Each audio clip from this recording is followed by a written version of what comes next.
Selamat pagi anak-anak ibu semuanya.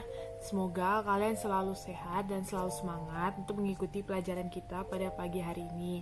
Nah, hari ini kita akan belajar mengenai keanekaragaman pakaian adat yang ada di Indonesia. Nah, pakaian adat di Indonesia itu sangat beragam. Hampir seluruh daerah di Indonesia itu memiliki pakaian adatnya masing-masing. Dan pakaian adat itu memiliki ciri khas dan keunikan mereka masing-masing.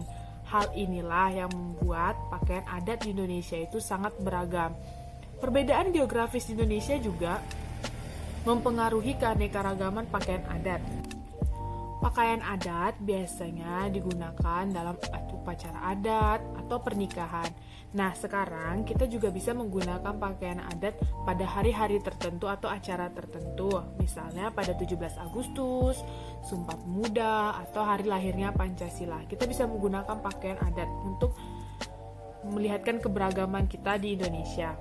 Nah, pakaian adat juga bisa digunakan berdasarkan kedudukan mereka. Misalnya pakaian adat yang digunakan pada raja, bangsawan, kepala suku itu berbeda dengan pakaian adat yang digunakan pada rakyat biasa. Nah, hari ini saya membawa sebuah gambar. Nah, ada yang tahu nggak ini gambar pakaian adat daerah mana? Ya, ini adalah pakaian adat dari Sumatera Utara, yaitu pada suku Batak Toba. Nah, di sini kita bisa melihat pakaian adatnya. Kita bisa lihat pakaian adatnya. Nah, seperti yang digunakan perempuan ini, pengikat kepalanya itu dinamakan sortali, sedangkan yang pada laki-laki itu namanya bulang. Dan kain yang mereka gunakan ini yaitu bernama ulos. Ulos itu merupakan kain tenun khas Sumatera Utara. Nah, ulos itu juga memiliki keunikan dan keberagamannya. Memiliki berbagai macam warna dan berbagai macam motif. Nah, motif dan warna tersebut itu memiliki arti dan maknanya masing-masing. Tidak semua motif dan warna itu bisa kita gunakan pada semua acara. Hanya pada acara-acara tertentu bisa digunakan. Dan ketika memakai ulos itu ada aturannya. Misalnya pada acara ini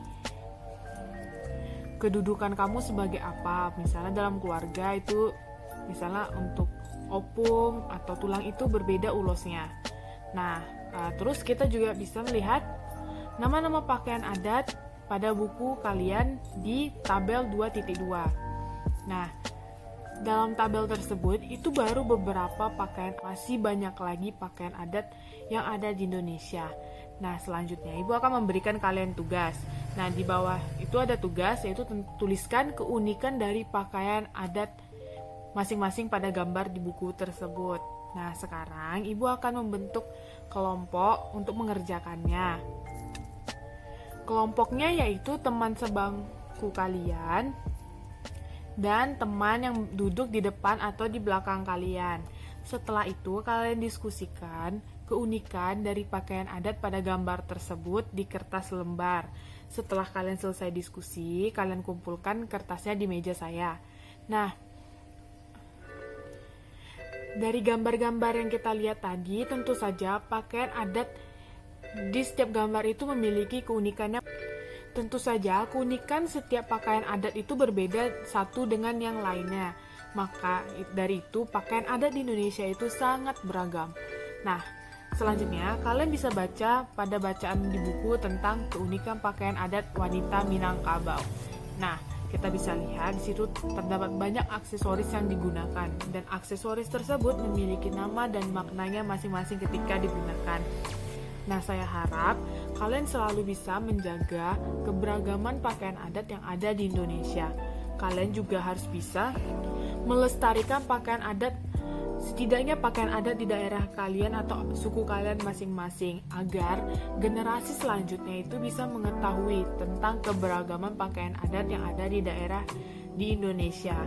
Nah, sebelum itu kan saya tadi sudah katakan, pakaian adat itu bisa kita gunakan pada saat acara adat, acara pernikahan, 17 Agustus, Sumpah Pemuda, dan lain-lain. Nah, itu merupakan salah satu cara agar kita tetap bisa melestarikan pakaian adat kita. Nah, Nah, sudah selesai materi kita pada hari ini tentang pakaian adat.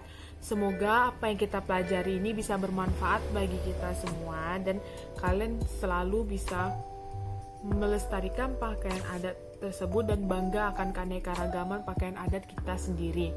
Nah, saya akhiri pembelajaran kita hari ini. Selamat pagi anak-anak.